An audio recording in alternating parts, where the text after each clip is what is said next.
Welcome to Konoha Crush, a clandestine effort to exhaustively research and document events occurring in and around the village hidden in the leaves. I'm Piper. And I'm Cam. Oh my god, hi! Oh my god, hi!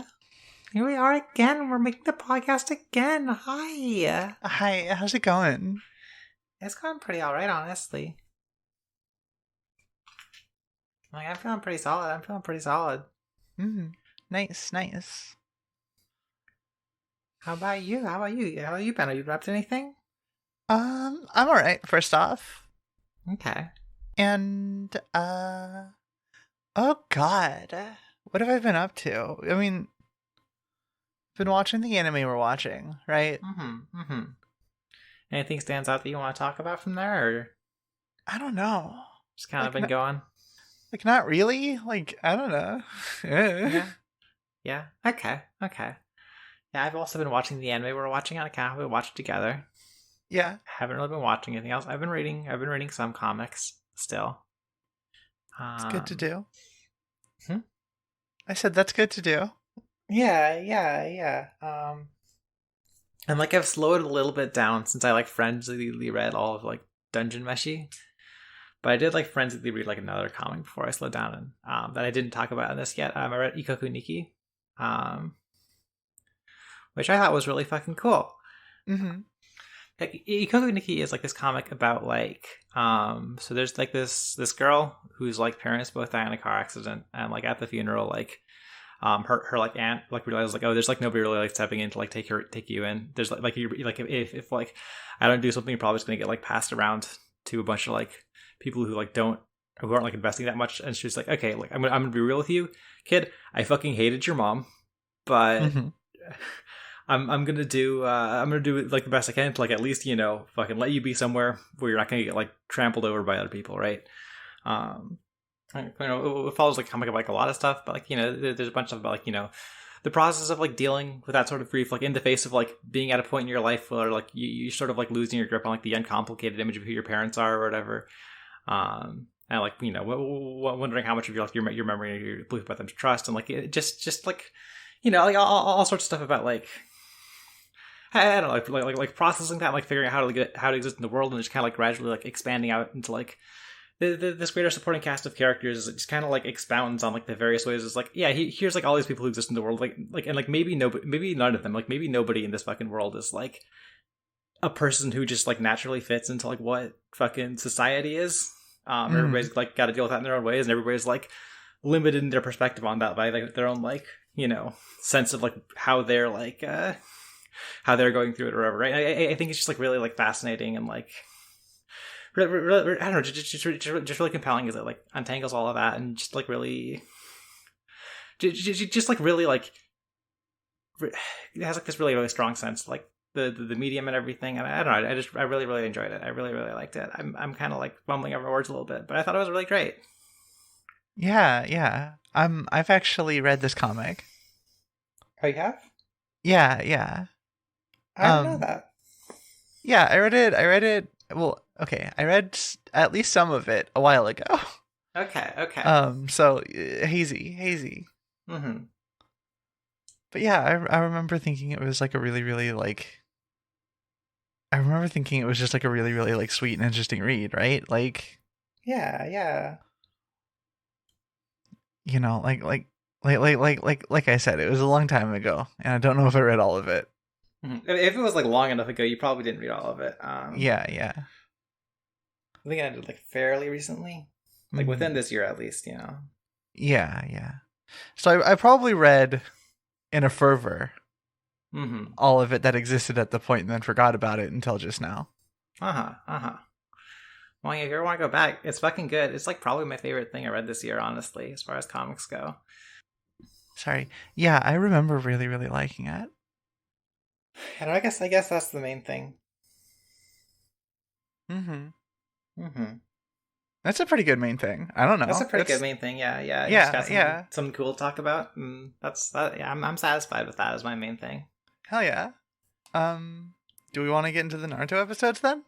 Yeah, let's get into the Naruto episodes. Woohoo! Episode 179, The Remembered Lullaby. Well, The star is gone, and Neji shows up just in time to confirm that, yep, there's no catching up to that bitch now. Tsunade and Shizune talk about the star, and how it gives you powers, and hurts you. Sumeru goes to tell the leader guy the thief used Sumeru goes to tell the leader guy that the thief used the purple. On the way out, Neji points out how sus Akahoshi is right now. Neji sets Naruto off to go hang out with Sumeru, while he and the others do real shinobi work. Naruto finds him singing a sad song all alone. Sumeru brushes him off, so Naruto goes to see the injured kids, and after a quick misunderstanding, gets to know Mizura and how the star training is making him sick. The conversation shifts to Sumeru, but Naruto darts as soon as he hears that the other kids went to go get the star back.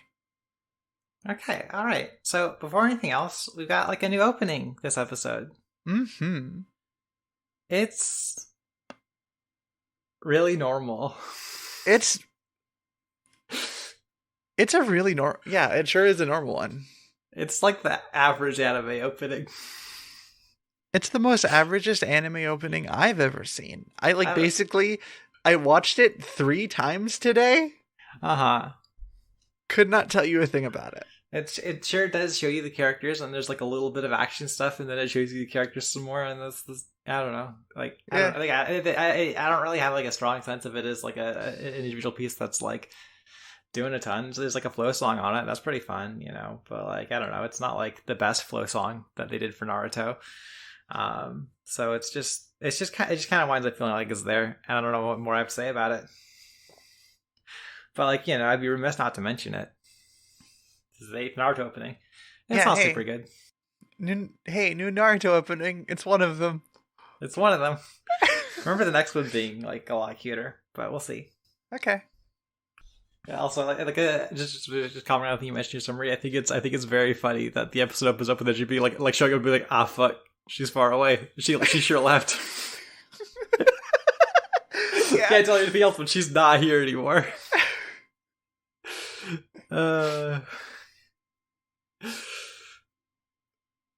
Classic Neji stuff, you know. Maybe he gets like a few like moments of kind of doing something in this arc later, but like, you know, it's not as they're not really letting him at least he successfully saw that bitch was far away and still moving fast, right?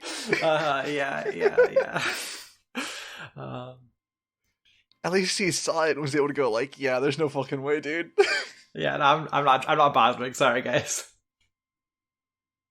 Maybe she'll come back and we'll have to deal with it. Right now, it's just I'm like, what do you do when someone just flies away from you? Like, right. Yeah, usually you're not like encountering guys who just fly in your ninja work. So like, fly across a giant pit of death fog. By the way, yeah. There's not like trees to hop through there. It's fucking. It's fucking okay. We're gonna have to find a way through the death fog first, and by that time, she'll be in a fucking anywhere. Yeah. We cut back to the leaf. We get our classic like here's Tsunade and Shizune talking about the mission. You know, they're doing the scene feels like it's kind of at cross purposes a little bit because they're both like, oh yeah, the village hidden in the stars or whatever. It's like super special and super important. You know, like it's not one of the 6 great villages, but like it's got the super special like you know, like meteor that can make you like super strong, right? And so it's like, you know, the most important one of the ones that we don't really like think about. But also at the same time, it's like, oh yeah, but it like, you know, I think we got like inklings with this last time, but they're like just really putting it on the table clearly, like, oh yeah, like the fucking like star training makes you sick and die also. So like, you know, the like long-term sustainability of this is a thing that exists in Naruto is like immediately be like, okay, we have the out on that, right? Like we have the yeah, like they're not gonna keep doing this. Yeah, Naruto's not gonna let him. Naruto gets to make these decisions. Of course he does. He's the boy.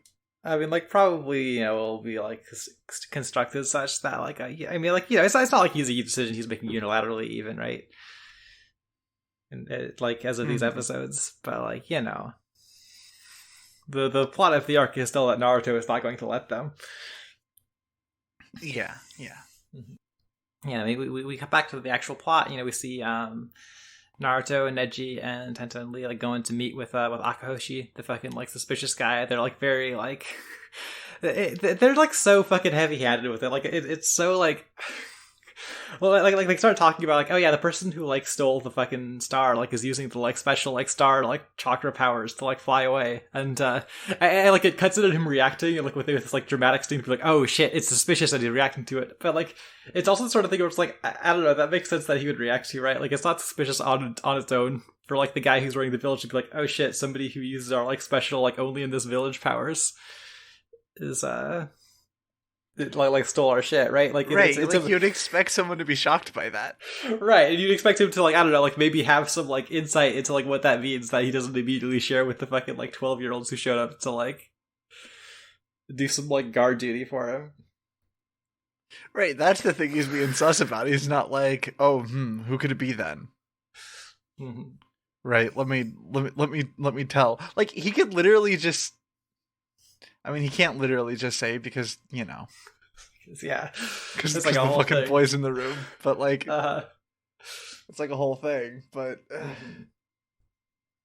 Like, it's stuff that's like, I'm just like so like.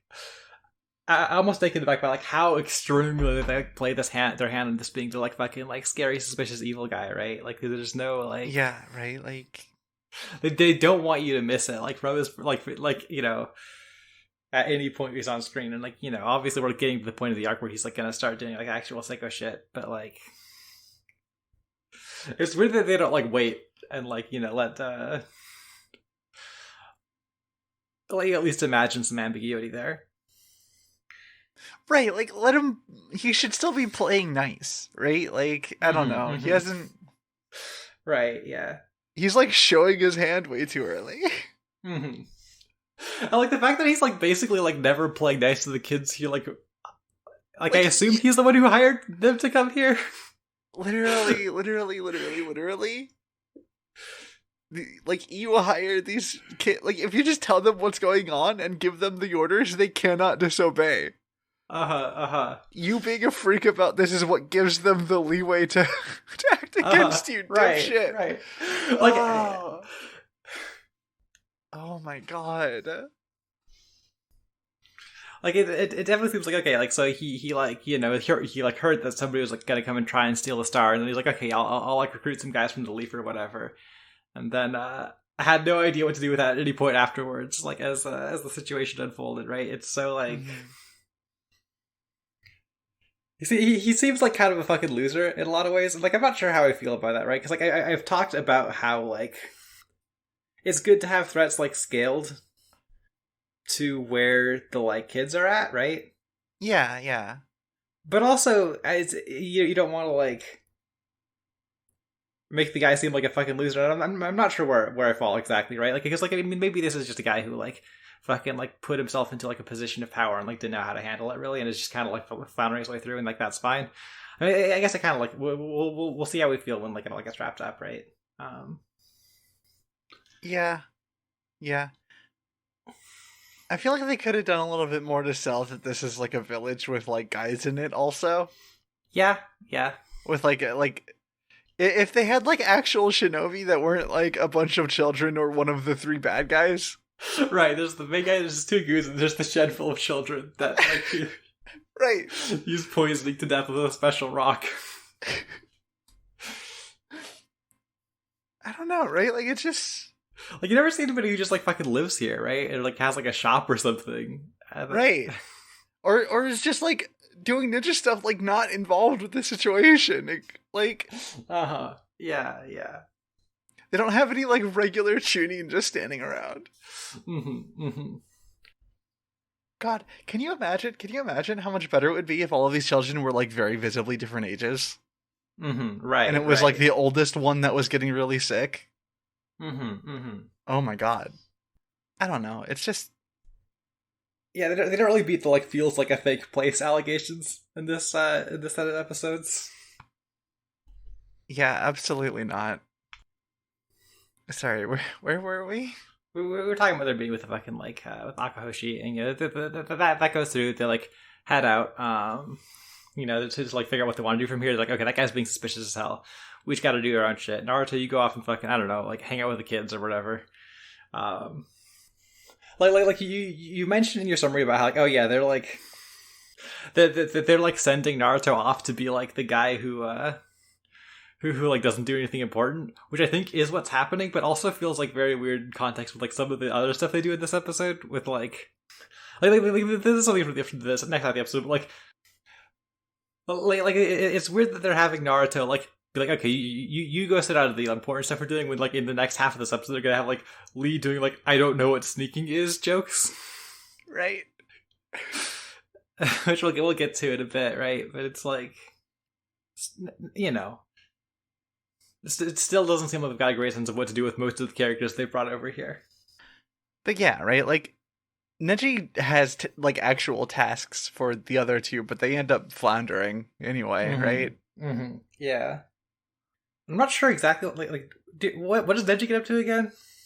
Neji, Like, sorry, I know I watched the episodes earlier today, so like questions earlier today to prepare. So I'm forgetting like what Neji's like specific task. He like sends him, like he like goes off to do on his own. I don't know if we see him again until he like reunites with Naruto later. Right. Well, okay, Neji was like, okay, leave the star to me. Mm-hmm. I'm gonna go look into the star stuff. Okay. Lee and Tenten keep an eye on the goons because they're acting sus. Mm-hmm. Naruto, you go hang out with kids. Okay. All right. And like presumably he uses Byakugan and sees the fucking like the guy show up in the next half of the episode. Yeah, so that's the plan. Mm-hmm. So Naruto heads off, runs into Sumaru. Sumaru's got his sad song going, which is like basically the only thing I remembered like clearly from this arc is like, oh yeah, this song started playing, and I remember this from the last time I watched this like years ago. This guy's got a sad song. Yeah, he's got a sad song. Mm-hmm. It's about his mommy who loves him, even still. Even though she's definitely dead for real. Yeah. And Naruto's like trying to engage him on it, but he's in the like not committing to being friends with Naruto again zone. Like I was kind of worried about last week, right? I say last week, but yeah. Last time we recorded the podcast, it could have been weekly. You don't know. Yeah, it could be. Hey, it's weekly. Don't worry about it. We're a weekly podcast. Don't even sweat it. Don't even sweat it. Okay. Yeah. Naruto runs off, so Sumaru runs off, so Naruto goes to like see the other kids in the fucking like child shed. Sorry, I'm trying to remember how much I actually have to say about like the last stretch of this, right? Where it's like, okay, yeah, he goes over to the fucking child shed. He's like, yeah, hey, let's they attack him for a bit, they strangle him a little bit, but then he's like, wait, no, I'm a nice boy. I'm from the Hidden Leaf. I'm a cool guy. I've got candy for you. Everybody chills out. Naruto is like, in this episode and the previous episode only, Naruto has like leaded to being like a guy who has like sweets to bribe people. Right. I don't know what's up with that. It doesn't like really persist past this point, but like he's, I guess he's figured if it worked on the Hokage, he can just fucking do that for whoever now. Well, I mean, maybe he just got like a big box of them and he's like feeling generous, right? Like, yeah, that's possible. He's like a nice boy in this arc. Yeah. He's like, oh, I have some like really nice candy from the Hidden Leaf. Mm-hmm. You might as well share with your new buds. Yeah, like I don't even know where you guys get your food here. You're just like in a bunch of rocks, like surrounded by a fucking death gorge, and like there's going to be shops here. It's like, here, you have some candy. The star sustains us. That's probably not true. Okay, you weren't like quoting a thing where they talk about how they don't need to eat. No. Okay. Yeah, no, I guess that's this half of the episode. Bah. What? Unless you have something else you want to say about it? No. Okay, let's move the fuck on. Let's movie fuck on. Yeah. Lee and Tenten tail Akahoshi's guys, but they're onto the kids the whole time. The goons give the kids the slip after telling them to fuck off. Sumaru and the Star Kids join hands to find a big source of star chakra and find a dangerous gas mask guy like the last one. Naruto and Neji run up to stop him, but he grabs Sumaru and flies off. Naruto almost jumps in the death fog again and tells Neji about Sumeru's dead parents. Okay, yeah. So this episode starts with a fucking like, I don't know what we're doing here, like fucking kind of bit about like Ten and Lee are like sneaking after fucking Akahoshi's goons under like a bucket or something, right? Yeah. Like a wooden pail, and they're crawling around. They're like doing like a fucking terrible like sneaking strategy of being like, yeah, we'll just be in this fucking like moving bucket, like fucking that, you know, I hope nobody notices or whatever. And like Lee's just like sitting there, and be like, oh, I don't know, this just feels like it's against my ninja code. I don't know if I should be doing something like this. It's like, what are we, like, what is this? Like, like Lee is a guy who like, you know, relies on taijutsu because he can't do like ninjutsu and other stuff, like and so like his like fighting style is like very like up front, like he's hitting guys, right? Like it's like very straightforward because he doesn't have like ninja tricks he can do, but that doesn't mean he doesn't know what his fucking job is. It doesn't mean he doesn't know how to be sneaky, right? Like what is that? Like, dude, he's never considered that he might need to sneak somewhere. Oh my god, Lee. Like what? It's just. But anyway, it doesn't go very well because they're sneaking fucking terribly. Yeah, they're like a funny Metal Gear. Get it? Just like ha ha ha. How would you not know a box is following you? And it turns out the answer here is that these fucking goons would. And they turn around and like disappear and like teleport up on top of walls, and they're like, "All right, you fuckers, what the hell is up? Why are you following us?" So they give this like excuse, like, "Oh, well, we thought maybe you could be like impersonators, like impersonating you, to like sneak into the village and do evil shit." Like, okay, fuck off, get out of here. Like, leave this shit. Don't do that. Bye. Yeah. Your job is actually not doing anything from this point forward, so leave us alone. God. But yeah, so you know, like so Sumeru is like leading all the like other like star shinobi, like, you know, chase after the fucking like, you know, big source of chakra. Like, yeah, we're gonna catch the thief. You know, they catch up to him, they surround him. They're like well, we're gonna put you in a chakra ring you can never like break out of, and it's just like a real like devastating, like, our technique is unbeatable to the technique is like effortlessly bested with like no like real like bother putting any explanation to it. It's just like okay, well, that's over with. Sumaru's about to get fucking like blasted. Naruto and Neji show up to be like, okay, hold on, don't blast that child. They throw some shuriken. I think I want to give to this like episode's credit is like, I do like that they like do like a good job of like the way the like Star Tracker stuff looks, like, it winds up looking like really different and like feeling like it has like really different properties depending on like who's like using it, right? Mm-hmm. Like, you know, when like when Naruto's fighting like fucking Sumaru and the fucking like the thief from the previous episode, you're kind of giving away the game on these being like two different guys or whatever, but like, you know. But like, you know, like they like obviously have different voices. Like, come on. Yeah. Like, you know, the like the shuriken like bounce off, and like here they kind of like sink in a little bit and get like tossed aside or whatever. There's like a lot of like different like shapes being put into there. And this is also the case like when Naruto's being like strangled by the fucking like Star Chakra when he like sneaks into the like the place where like the kids are waiting, right? Like it's just like, yeah, each person who uses it like has it like expressed in like different ways or whatever, more or less. And I think that's like I think it's like a little bit of you know, I'm glad they have that like visual expression of this stuff kind of like figured out. I think that's like genuinely like a plus to this. Yeah, totally. And like, you know, we don't get like a very clear idea of what the Star Chakra is supposed to like do besides let them like have these like chakra projections, right? But it's nice that the chakra projections have like different properties and like textures depending on who's doing it, right? I don't know. It's fun. Yeah. I mean, we'll talk about it later, but it could definitely do like some shit that they never really like comment on. Right. Regardless of how different this guy's chakra is, you know, he like grabs Sumeru and leaves, and I was like, "Fuck." He doesn't say fuck. Naruto doesn't say fuck in this show, but like, he's bummed about it, you know. Neji like stops him from like narrowly jumping into poison and dying. And just kind of, I don't know. That's the end of that episode, right? I don't know. Do you have more you want to say about the episode proper? Nope. Okay. Why? Like, in addition to our new opening, we also have like a new ending. Yeah. Yeah. How's this one? It's like It's one of them. right. It's less like this is the like anime ending, but it's like one of the kinds of anime endings there are, right? It's like the girls are like standing around looking kind of sad, and also it like pans over still images of some other characters, right? They all have flip phones. There's that at least, I guess, because like if the lyrics of the song talk about like cell phones or whatever. But I don't know. It's not like a sequence I'm particularly moved by. I think I kind of like the song, honestly, but like The song is pretty good. I don't know. If Sometimes that's all it takes.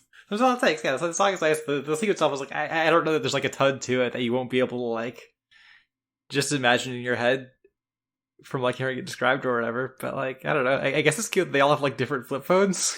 Mm. I'm not like a phone thing. I was pretty like a phones from like 20 years ago, so I can't really say like how they're characterized by the different kinds of phones they have. But like Oh man, we should have had blues on this episode. I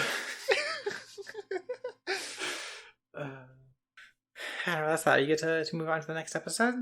Mm-hmm. Okay. Episode 180, Hidden Jutsu, the price of the ninja art Kujaku. Lee and Tenten catch up to Naruto and Neji, and they carry all the non-kidnapped kids back to the village. Also, Akahoshi has Sumeru now, in a plot to use him as leverage against the real thief. Neji sees the purple inside Mizura. That's like for sure killing him. Naruto's outside carving a cane for Mizura when Neji breaks the news to him, with Hokuto stepping in to explain how 6-star training can make you. Meanwhile, the real thief, Sumeru's hot mom, gets a message from Akahoshi. The kids talk through if getting the star back is the right thing to do, and Neji tells them it doesn't matter, and also shares that the thief and Sumeru's kidnapper are different people? So like the structure of this episode, like watching is like there's like a lot of like fucking like cutting back and forth between scenes to like a degree that's like I found like kind of hard to like keep track of, like not keep track of, but like we get a beat somewhere, we catch somewhere else. So it's like, I'm not going to bother going like beat by beat by beat by beat. I'm just going to kind of touch the broad like movements as half of the episode. Yep. Like one by one, right?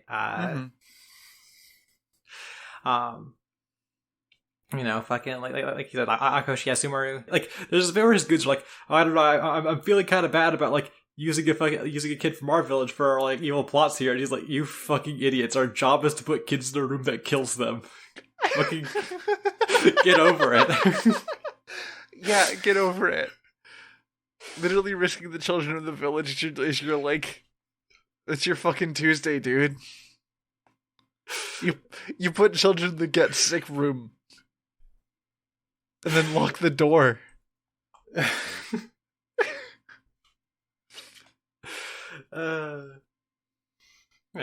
Naruto and Neji like bring everybody back to the fucking like child building. Neji uses his ability to like detect sicknesses and ailments and poisons, and it's like, oh fuck, it's bad for this kid. The various kids here are very like, oh shit, we got to do something. Like Sumeru's been taken or whatever, right? But they're like especially the sickest one, Misaru, who like Mizuru, who like tries to like get up and run after he's like falling over, right? It's a rough situation over there. They want to help. I guess the thing I want to talk about here is like I feel like we've talked a lot about how like Naruto as a character like comes across kind of poorly a lot of time, and I feel like he honestly like comes across like really well in this episode. Like this episode's like has like a really like nice vision of Naruto, and like a lot of that comes from like he like sees this kid struggling, and like without even like saying anything, he just like goes and like he's like gonna like, yeah, I'll carve him a cane to like help him walk or whatever, right? Like it's like a sweet little thing for like Naruto to be doing, right? Yeah, totally. But like I also think like we've talked a lot about like Naruto Barkies as like, and like maybe we get Naruto Barkies later, but like it's so regular for like Naruto to be a guy who like shows up and he like encounters something that like relates to an experience he's had, and he like immediately starts like yelling about it and saying like one of the Naruto things.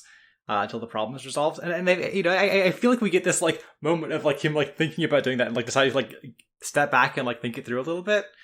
Anyway, that's like, I don't know. It's like, it's nice. It shows growth. Yeah. Like again, I'm not really sure about what they're doing with like all of the characters they brought here, but like I don't know, I feel like Naruto is like you know like I hope this like carries through. I hope this isn't like a one off like instance of like Naruto being like kind of considerate of the situation he finds himself in. Mm-hmm. Fingers crossed. Fingers crossed. Sumeru, meanwhile, is like, you know, he's in his like bed where he's been kidnapped and stuff. He's like dreaming about like when he got told that his parents were dead. And it's some real like classic like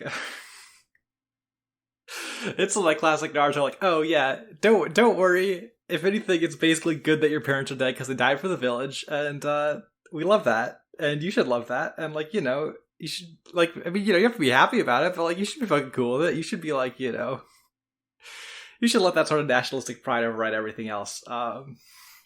This is a thing I'm curious about because like I'm not sitting here be like, oh, is this like one off arc of Naruto going to be like critical of things? But at the same time, the like we learned that fucking Subaru's mom is alive actually, right? Yeah. Like in this half of the episode, we learn more about that later, right? But like, there's definitely this sense of like there's definitely this sense I kind of get of like, like being told this didn't really do anything good for Sumeru, right? Like, you know, and like like the fact that his parents are like one of his parents at least is like alive doesn't really like change the fact that like having this experience would be like, oh yeah, your parents were like totally killed by I don't know, some guys from somewhere else unspecifically is like, but like they did it for the village. Is like that as like a fucking like attempt at consoling him. Like I don't know, it doesn't seem to result in anything for him.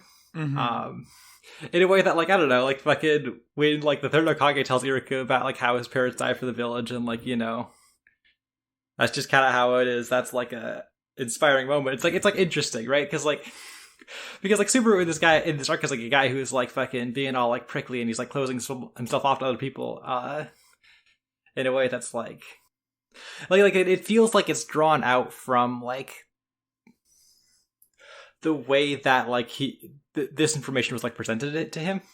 Mm-hmm. But like I don't know that like I don't know, and I have like, no real like expectation that Naruto is going to do anything with that. But like at the same time, I think this arc does keep sort of playing in like an interesting space because like when we get to that, like, you know, Naruto is like sitting here thinking about like, oh wow, this village is just fucking like putting kids into the like, you know, the meat grinder in the hopes that like eventually there'll be like some payoff that makes it worth it or whatever, right? Like he's just like, oh, this is fucked at all. He's like children being put into this situation, right? And like there's no real like reflection about how the fact that that's like what Naruto is in a microcosm, right? Like there's no like. There's no moment of like Naruto being like, oh shit, this is what my life is like also, but like on like a bigger scale, on like a more like formalized, like accepted like way that this happens. But like it also is, right? Like yeah.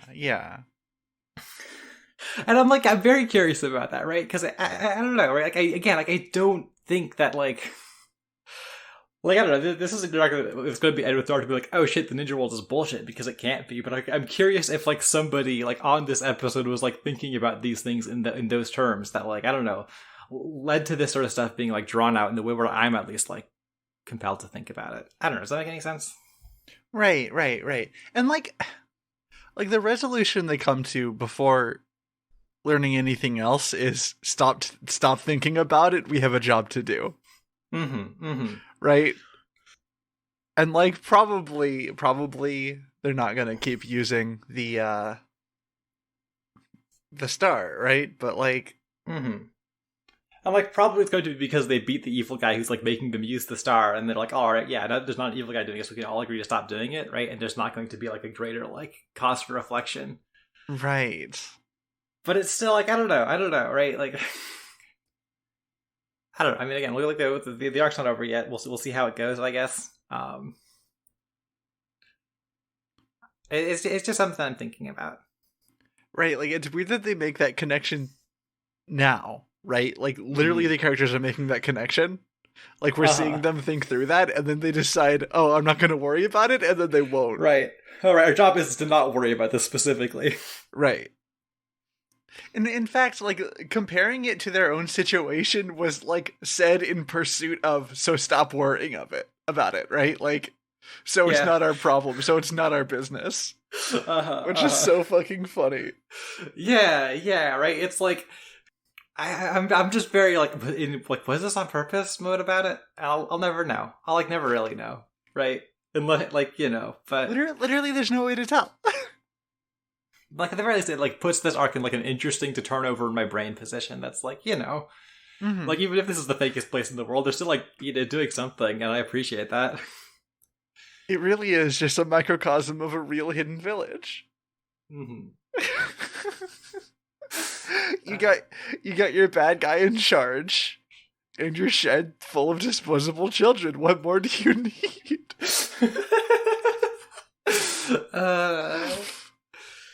Like I guess like my last thing to say about this half of the episode is like, you know, I'm really tough on Neji in a lot of these anime original arcs. You know, he's really like flubbing logic that he shouldn't. But again, I do have to give him credit for like having seen two different people with the seeing everything eyes and like successfully identifying that they're two different people. Like, you know, I've gotta. Yeah. It's growth for him. It's important. It's impressive that he did this. You know, like he didn't really bother sharing the like information about like the first time he saw the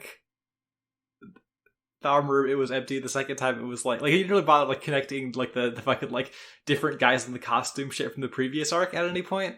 But like he's got that figured out, you know, and that's I think in this arc, like Neji is like consistently the guy that's like, did you guys notice this? Too, right? Which is like, I don't know, let's do it. Yeah.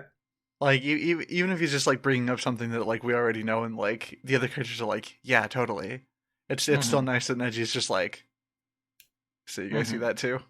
Or is that just a me thing? I think it's funny that he has to check back every once in a while, because I can also imagine a world where Neji just, like, forgets that not everybody can see everything like he can.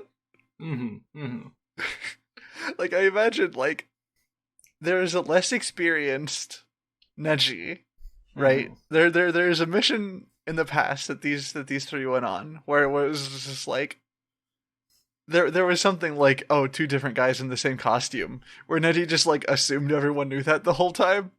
Didn't say anything. So it's nice that he's talking about it, you know? Yeah. I mean, I think it like really like credibly puts him as like, hey, he's like the fucking like, you know, closest to a team leader they've got here. You know, he's like doing his best. He's not just kind of like floundering around as like Naruto runs off and does the plot this time. He's like engaging with it consistently, even if like I don't know if we're gonna get like a Neji fight where he does anything, right? Oh no way. Like I don't think he's even gonna fight one of these goons. We're down to like one guy to fight by the end of our episodes this week. Right. God, I hope 1010 takes him. That won't happen. I know. I want Tenten to fight somebody. It would be beautiful if Tenten fought anybody ever. She pulls like a cool like segmented staff out in these episodes, and it was after like the tail, right? It was the tailing, the part with the barrel that they were hiding in. And it's just like she like whips it out to block some shuriken, and then you know. And, like, the problem with 1010 is you make this character, and you're like, oh, this is, like, a martial arts, like, weapons expert, right? And you're like, oh, she's, like, so skilled with every type of weapon, right? And she's this, like, background character that we never see, like, doing anything on screen. But she's, like, cool, don't worry about it. The problem with that character... is they're like, oh, cool girl, right? Her power is that she's hard to animate when she fights.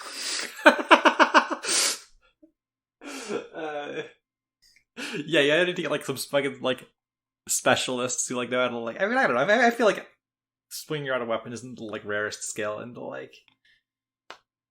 I guess we have also seen like a 10-10 fight where it was like, oh, the animators in this episode were like clearly not equipped to like make this look good, like when she was fighting Raiga, right? But also that was a rough episode in total. Yeah. But like it does definitely like make sense to give it like, oh yeah, like when you have a character who needs to like consistently be able and like convincingly be able to like use a bunch of different weapons, well, it is definitely like, okay, yeah, I can totally see how that like that like takes a lot of like consideration to do well. So a lot of the time she just launches a bunch of shuriken or whatever. Right. And then gets jobbed out. Sighs. I'll move on to the next half of this episode. Mm-hmm. Okay. Sumeru's mom, Natsuhi, meets with Akahoshi about Sumeru. The star and boy handoff falls flat, so they have a tussle. Natsuhi is kind of a badass, though, so it's all good. Akahoshi's got to tell Naruto and Neji about the situation, and everyone rushes off to fight, while Tenten and Lee snoop around and find Sumeru. Natsuhi almost kills Akahoshi, but he reminds her about the kid he plans to murder, and she hesitates just in time for Naruto to rush in out of nowhere with a bunch of clones. But it's a distraction, and he bops her one good. She drops the mask, and before anyone has time to process, Akahoshi explodes Naruto and Natsuhi into the death fog hole. So yeah, Akahoshi meets up with Natsuhi. They have like they're like, you know, negotiations go fucking nowhere, right? Like neither of them brought the thing they were here to trade. Right. And they're like, hey, give me the thing, and so like they start fighting like basically immediately, you know. Natsuhi was like very convincingly stronger than him. She's making big fucking chakra guys tear apart his chakra guys easily, you know. Mm-hmm. This guy isn't shit. And he's like, oh yeah, well watch this. And he calls his guys to his side and like Natsuhi like steps back to watch it, to like you know, watch out for what he's about to do.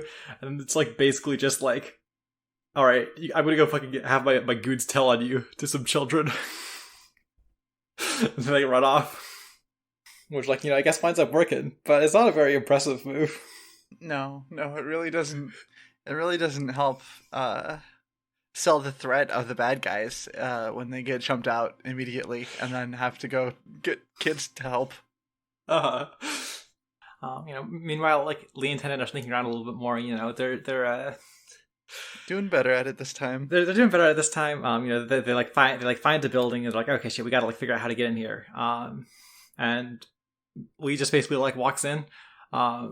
And Tenten's like, yeah, they're like hanging off of a windowsill, being like, okay, there's the room we need. How do we get in here though? We need to make sure that the path's clear. We won't have a safe exit.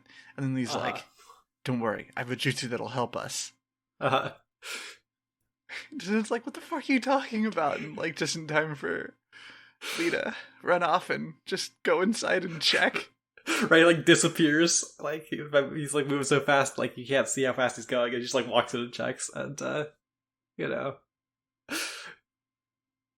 which is like kind of funny, but also it's like it leads to the suspicion of like, hey, what the fuck is going on here? Because there's like nobody, like there's like nobody else fucking here. Like the only like right, like it literally is those three people. Literally just those 3 people and some children. We never see anybody else. What happened to them? Well, I guess they got sick of star stuff and died. Yeah, is what happened. So. Probably. I'm thinking about it. Like, are all of these children's parents dead and they just don't talk about it? Like, only, It's just so scary. What do you mean by this? Well, what if you were a Naruto background character and you didn't have parents and you didn't get to say anything about it? You couldn't even talk to Naruto and be like, oh, my parents are dead too. Yeah, you can't even sympathize. Like, I mean, like, fucking Subaru's, like, hogging all the, like, frustrated about his dead parents thing, because he's, like, beefing about Naruto from being from somewhere else, right? He's got his fucking, like... Right. And, like, he doesn't even have dead parents. I mean, he has, like, a dead dad, but, like... Yeah. He only thinks his parents are dead. Ugh. Fucking lame. But yeah, Naruto runs into the fight after fucking Akahoshi's goons like pull him in. You know, he does his strategy here where he like has a bunch of clones jump up in the sky and he like sneaks up below her and was turned into a rock and like turns back into a Naruto and punches her. Mm-hmm. I'm just thinking like I'm just thinking about Naruto like turning into a rock with like tiny little feetsies on it, just kind of like scooting across the ground. Mm-hmm. This is how I'm envisioning this goes. Yeah. What kind of feats? Yeah. I don't know, like... I'm thinking like a little crabby feats. Yeah, like a little crabby feats? Yeah. Or maybe like a toad, keep it on brand. Like Just hopping, little frog hops. Yeah. Yeah. Like Naruto does this trick like twice in these episodes, and we never like see what him like sneaking in looks like. So it's up to us to imagine. And I think he makes that rock walk. I think he turns into a rock with little legs. Yeah, I think he has little legs and he just moves so carefully that nobody sees. That's what Oh, Lee couldn't have done that. No, Lee I was gonna say that's what Tenten and Lee should have done. Is transformation jutsus into a little potted plant and then just scoot. Lee can be the pot. Tenten can be the plant. It doesn't work. No, because Lee can't use transformation jutsu. Though to be fair, we do know that if you are writing somebody, you can transform them. You can transform them. Yeah, okay. As with Gamabunta. Yeah. When he gets turned into the big foxy, yeah. So they get like piggyback, and then like Tenten's like, okay, we're like a ambulatory potted plant. It could work. It could work. Makes a lot of sense. Right, okay. And it's not even like Lee has no chakra, right? He just can't do jutsus. So like, I'm sorry, where the fuck were we? They're sneaking again. They were past that. No, Naruto and the mom. Yeah, Naruto punches off a cliff. Yeah. And Naruto's like starting to like try to figure out what's going on, or whatever. And then Akoshi's like, "Oh shit, I have to attack her now. Oh shit, there's no other option for me. I'm just gonna shove you both off the cliff now. Bye." Yep. And they fall off the cliff together. Oh no! Naruto's gonna fucking die in the poison. Naruto's gonna die in the poison, just like he was always meant to, just like he always wanted. Naruto's at risk of fucking poison death like 3 episodes in a row. Is there anything else you want to talk about here? Nope. Okay. Well. Alright. Episode 181, Hoshikage, The Buried Truth. Neji looks in the pit and can't spot them, so they're probably fine. Akahoshi apologizes for the accident and tells the kids to go home since the mission is over, even though it's like literally not over. Meanwhile, Naruto's being looked after by a MILF. He wakes up and Natsuki introduces herself, and Naruto realizes she's Sumeru's mom. Also, Lee and Tenten helped Sumeru escape, so Akahoshi goes full evil guy, while Neji catches the kids up to speed on what happened with the fight. That is, before Sumeru shows up to catch everyone up on the evil guy president situation. Akahoshi and his goons take off after Natsuki while she feeds Naruto a cave dinner. Okay. Sorry. Right, so we get the like repeat from the last like Neji and Lee and Tenten go on a mission with Naruto arc of like, oh yeah, Naruto's totally dead. You have to leave now. Mission's over, right? I talked a bit earlier about being like, unsure how to feel about like the level of like clearly not in control of the situation ever that Akahoshi is, right? In terms of like booking him as a compelling villain at all. But I guess like categorically he is worse at this specific thing than like the villain of that arc who he complained a lot about just being bad at everything. So there's that, I guess. Because yeah, there's like right, okay, so here's literally all that needed to happen. All this guy needs to do was pull the Leaf Ninja into a room. Be like, the star was stolen by Sumeru's mother. It is your mission to retrieve it for me. Right. Like, and like maybe Naruto makes a scene about that, right? Maybe Naruto's like, "Hey Sumeru, what the hell is your mom doing? Stealing the star?" And Sumeru's like, "My mom's dead, right?" Right? But that would at least be like a thing is going out of control that's like motivated by the characters and not like this guy like fucking up at every turn. Right, because if this guy was like, the star was stolen by fucking Natsuki. It is your job to kill her and bring it back to me. Right? Yeah. Then Neji's like whole, it doesn't fucking matter. It's a mission from the Leaf. Like, we have to do it. Would be like actual conflict. Right. Yeah. Right, which like ideally he would be swayed on pretty easily because Naruto's there, but like right. Like Naruto is like the guy who he's like, okay, you're right. I trust your fucking instincts on this one or whatever, right? Yeah. But it would still be like a point of like, yeah, you would draw something out of these characters. Like I guess you sort of draw like something out of Neji here, but it's mostly him being like deeply unconvinced by this, right? Because it's like it's not a again like literally his job isn't over here, and like especially when you consider the fact that like, oh yeah, like the reason like this fucking like village gets to even pretend it has a Kage is because they have this like special rock that like he's on this mission about, right? Like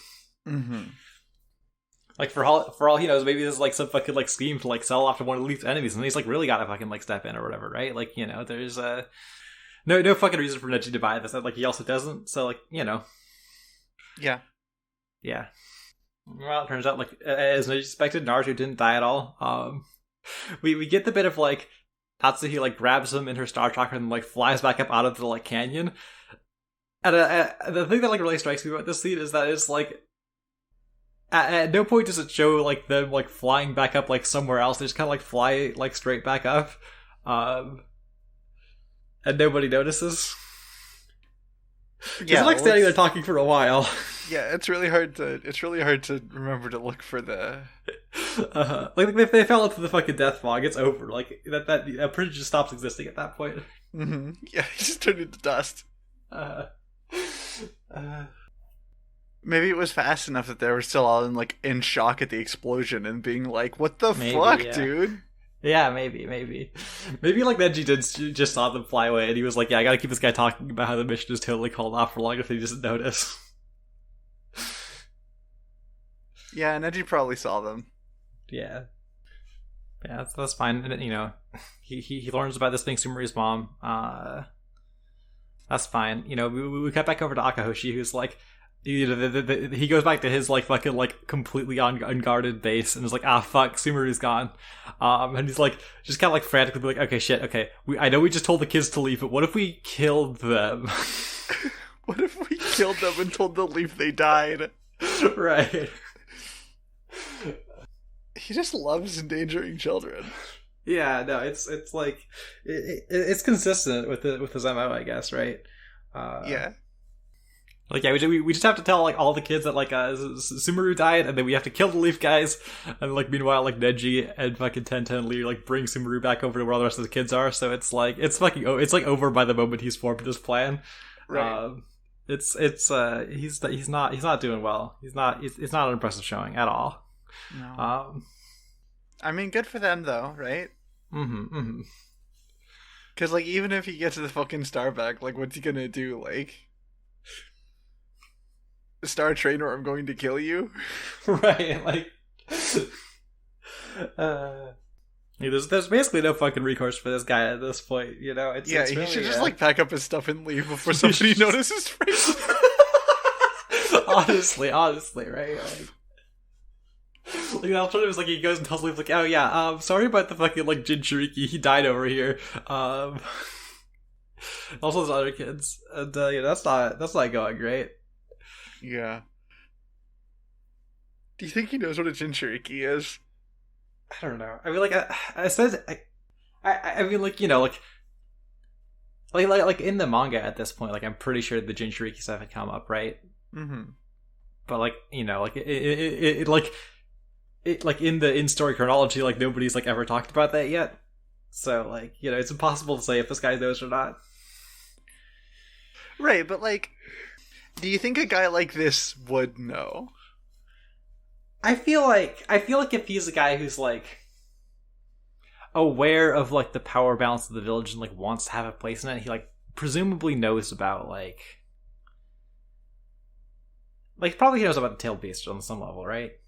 Like if we're like accepting this is like, yeah, this is the thing that everybody knows about like at this point in Naruto, right? This is like we're backfilling that. Like I think that like Like, probably he does, like, maybe he just sucks enough to, like, not really, like, realize that he's just, like, super, like, zero on the star, and he, like, never fucking, like, he never fucking got the, like, Hokage, like, the fucking, like, the like, fake Kage briefings to be, like, to, like, learning about that shit. He's just like, oh yeah, we got our strong star that kills children, and that'll make us good. Mm-hmm. Who knows? No, actually what you need is to put that star into one of the strongest children. And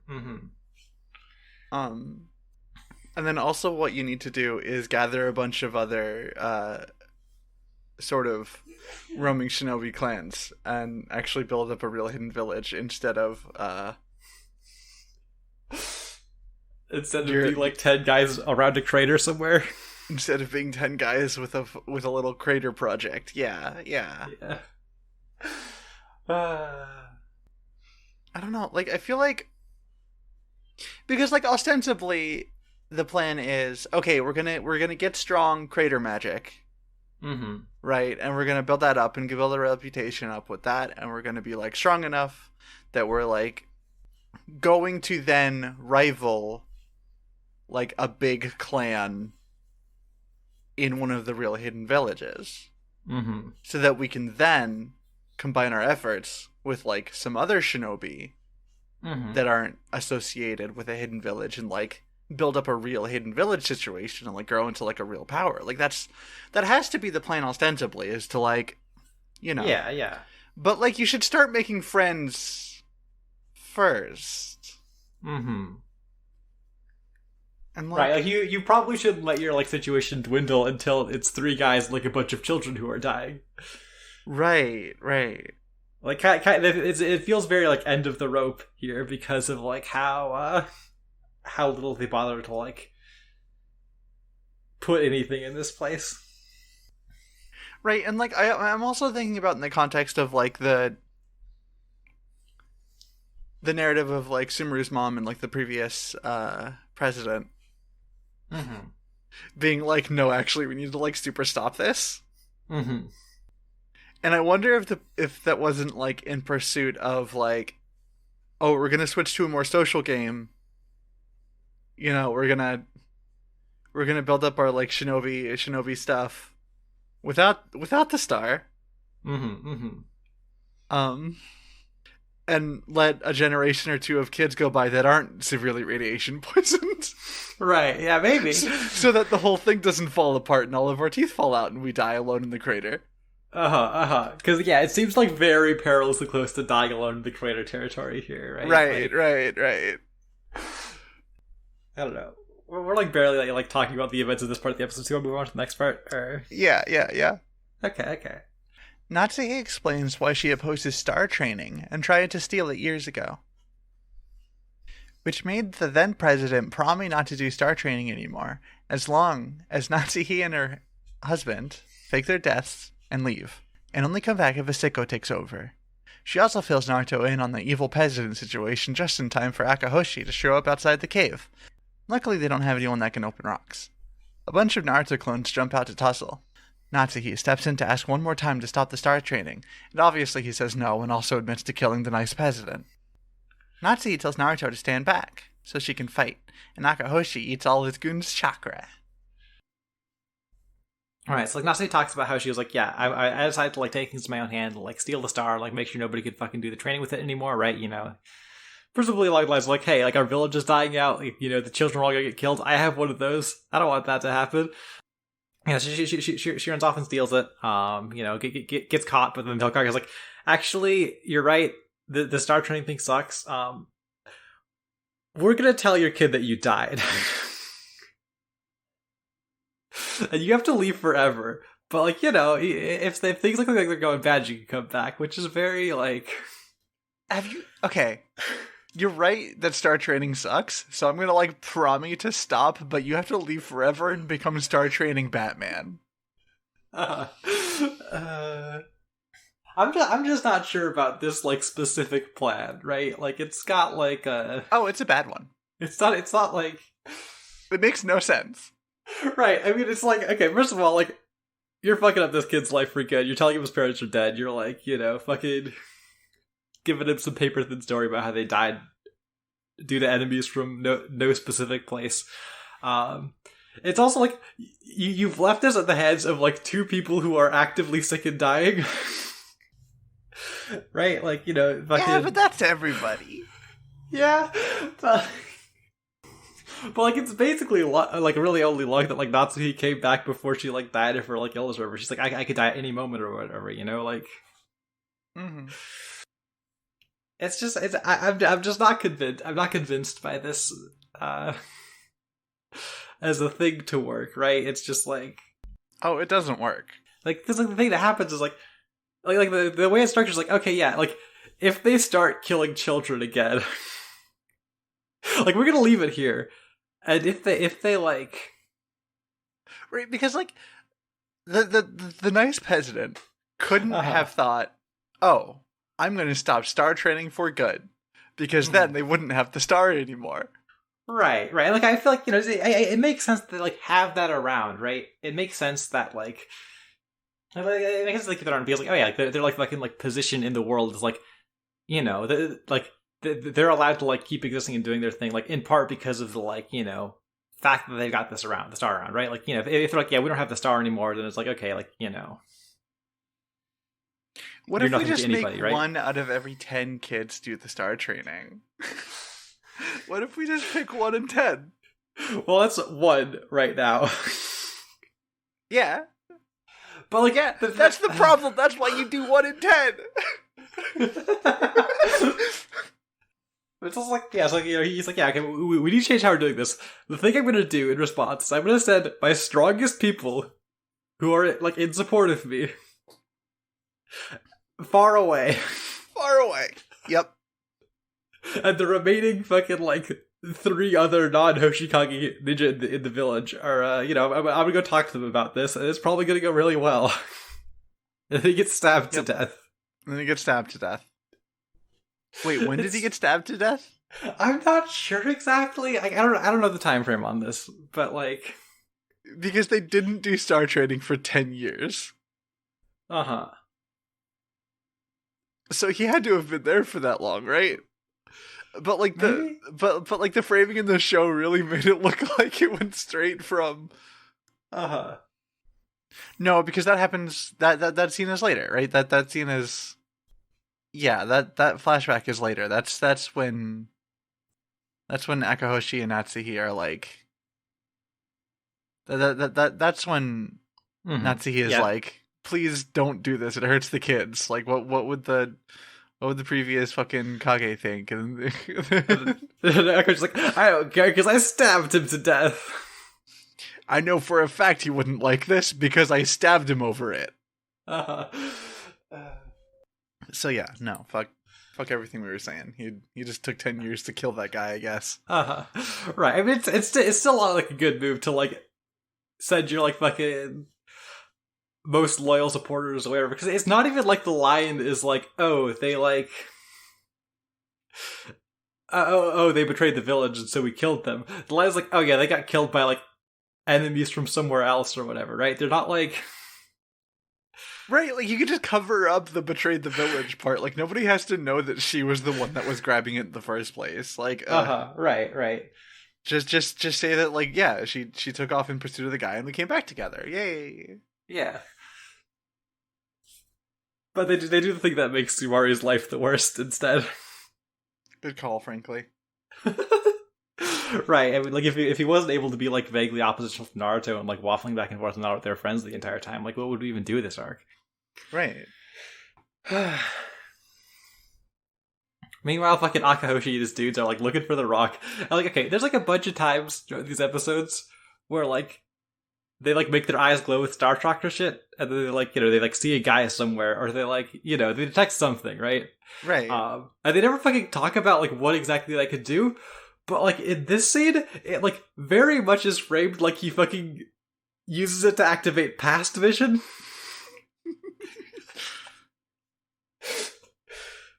All right, things the star does gives you like solid chakra projections that you can make, and past vision. And past vision. Because, like, his eyes glow, and then he, like, sees a fucking flashback of, like, Natsuhi, like, putting the fucking big boulder over the cave where she hid the star, and he's like, it's in here. So, like, again, like, it very much seems like he just saw that happening in the past with his fucking special chakra eyes that he has. And also they could do, like, Byakugan shit of seeing people, so it's like...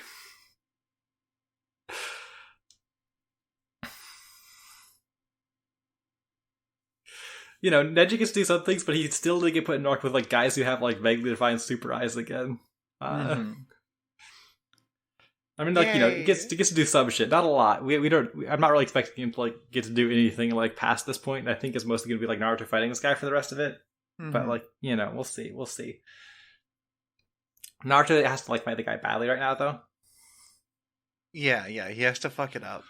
He has to, like, do the exact trick that he did previously. With this guy watching and be surprised when it doesn't work. But, like, I'm sure I've talked about this already, right? But, like, Naruto can't use any of his, like, good special moves until it's, like, time to end the fight. Situation is so fucking dire. It's bad. Like, I'm not expecting him to bust out the Rasengan instantly or whatever, but, like, I don't know, right? Like... He should try. Right. It's so much like he does one punch until it's time to, like, either do the Rasengan or, like, more regularly just do a fucking, like, Uzumaki barrage that he's just fucking, like, holding back on the entire time. And it's like... Right. I don't know. It's like... And, like, the thing about Uzumaki barrage isn't that it's, like, a strong technique. It's, like, some dumb bullshit he's copying, right? Right, yeah. It's not, like, an actual attack. It's just like, yeah, he like saw somebody do something cool, and he like brute forced it with a bunch of shadow clones. They're like sort of like this fucking dumbass. But like it's here like with Rasengan in terms of like, this only happens when the arc ends at this point. Right. Oh my like God. Sometimes he doesn't even do that. Sometimes he just fucking headbutts right off a cliff. Right, and like they're not even playing in the fun like, I gotta do like a little like shinobi trick to like win the fight, right? It's not even doing a fucking big shuriken at Zabuza, right? I mean, he kind of does a big shinobi trick here. It's just the exact same one as before to a guy who saw him do it already. Right. But like that's never like. It's never like as like cool or like sad as, I mean, obviously it wouldn't be, but like they don't try to make. Yeah, they're trying to have him be like, I'm gonna like, do like a tag team move with Neji or whatever. Right. That'd be fucking sick if he was like, if he was doing like special like team finishers with like the guys he like brought onto each mission. Right. If they like, I don't know, like, cause like I don't know, I feel like that's something that like early Naruto did really well was like, there's this guy that is like. Cannot be defeated head on because this is a bunch of children. What's the like trick they're going to do to like just scrape by, right? Yeah. But like now Naruto has like a big attack. You know? Right, and like the fucking like Sasuke retrieval arc put them into like, everybody fights guys one-on-one zone, but like they don't even let guys fight people one-on-one. Like nobody else has a guy to fight in these arcs, so it's just like right. Like, play with the toys that you have. Like, why aren't you playing with your toy? Like literally, I'm caught. Like, I'm just constantly begging them to play with their toys. Like throughout this entire fucking like 90 episode stretch or whatever. It's like, why do they hate their toys? Why do you not like your toys?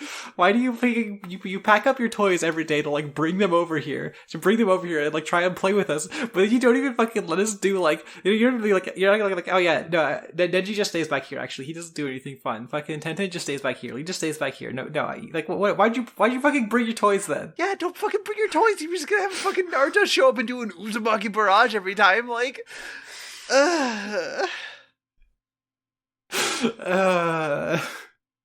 don't know. I guess that's this episode, right? Yeah, I mean, basically, right? Yeah. What are we watching next week? Next week, we're watching episodes 182, 183, and 184 of Naruto. Nice! Yeah. And if you can't wait for that, check out our Patreon. Patreon.com/Konoha Crush. All one word, Konoha Crush. For just $3 a month, you get access to our episodes up to a week early. And for $5, you get access to our bonus show, Narukai Uzumaki, where we talk about like isekai and isekai adjacent stuff. Recently, we just released an episode on Sword Art Online Alicization. Mm-hmm. The first season of that. We're gonna be doing the next season next, so get excited. Check it out. Yeah. Maybe the next one will be better. Yeah, maybe. Lol. Oh. And hey, while we're on the Patreon, I want to offer a very special thank you to our Jonin tier patrons, Izzy and our wonderful wife. Check out their comics and other work at subspaceskater.com. All one word, Subspace Skater. Besides podcasts, we both stream on Twitch. Yeah. Whoa. Wow. Whoa. Wow. Yeah, you can catch my streams over at twitch.tv/GuinevereTeef, GuinevereTeef. Yeah, and you can catch my one weekly stream over at twitch.tv/VerdictVelvet, where I play Fire Emblem once every week until I play every Fire Emblem game ever. Yay. Yay. Alright, oofa doofa. Oofa doofa. That's the podcast, I guess. Thanks for listening, everybody. Yeah. Alright, catch you next time. And remember, there's no such thing as filler.